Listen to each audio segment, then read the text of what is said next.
All right. Welcome back to the American Movie Podcast. This is your host, Matthew Benjamin. What's going on? Today, I'm going over WW2 From Space. Now, this is a silly title, but it's very descriptive as well.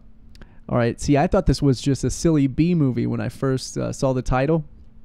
WW2 From Space. Okay, so there's aliens involved and stuff like that. No, it's just an overview of the entire duration of the World War dose. Okay, so this is actually really fascinating, and this was one of my most... I've seen World War II in color and all of that, and that's really cool too, and it's really informative, but this actually gives you a grand scale in how just the magnitude of this entire world war went down. And it parses every battle or every main battle, and you can zoom into them, and it gives you the most intricate details of the weaponry, but it also zooms back out and shows the progression of the Allied and Axis forces. So this was beyond super cool. Okay, so I was going to use the term killer, but I was like, I don't know if that's appropriate, but whatever. But this was it's such a good, I guess you'd call it a documentary. It's put on by the History Channel. It's available on YouTube right now. You can just watch it right now. It might be on Netflix too. That might be where I've seen it. I didn't watch it on YouTube, but I had seen it, and this was so cool. It literally breaks down and puts forth just what the cases were with World War II, what caused it, what the fatalities were, the duration in which each battle lasted. Like, it goes over the Battle of Midway. It goes over the Battle of Okinawa. It shows how this was really fascinating, where before the U.S. entered the World War, I'm going to do WW2 because it's a lot easier to say that. WW2, it was the 17th biggest nation in GDP and pretty much this power. And after World War II, it shot up to number 1.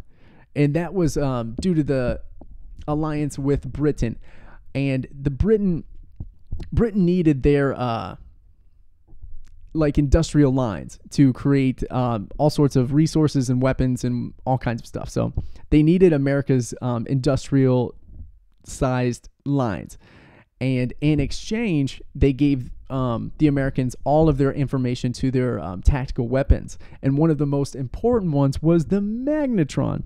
And the Magnetron was it was the epitome of technological advancement that I guess humanity has ever seen up until that point. And all it's this little small radar. And it can be put on planes, it can be put on U-boats, it can be put on battle destroyers. And this was a game changer in between the Pacific Ocean. And because Hitler did this thing where, instead of just having like his U-boats were the most powerful ones in the war.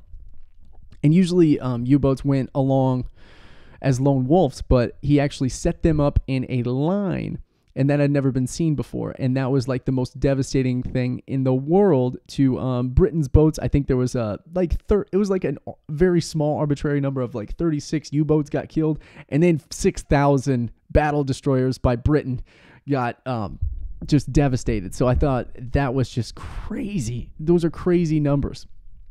So yeah, so it goes through all of the intricacies of battle and everything, and it was just super fascinating. And then it goes into Okinawa, and it shows the difference between adversaries, because the Japanese did not take any sort of defeat. They were going to kill themselves before they suffered defeat. So they had these 6,000 guys, and they were some were strapped with plastic explosives, and it was just these charges, and they would jump under tanks and then explode themselves. And they had these 6,000 men run at the Marines, and they would just use their bodies pretty much as weapons. So they were armed with spears and then sidearms, and they would just run wave after wave after wave after wave. And it shows this on an overhead view, and it's just so interesting to see it this way, and you can actually grasp it a lot better, in my opinion, just the sheer magnitude of the entire war.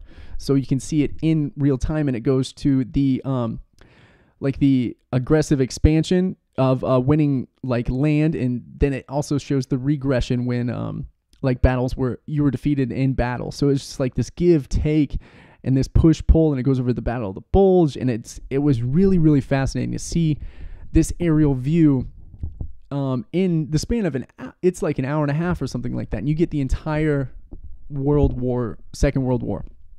So I thought this was just a really informative and really cool documentary that I'd never really seen before, portrayed in this way. Because yes, there are other ones that are great, but this one was just, it was pretty much a how to understand the progression of the world or Second World War. So it was really cool to see.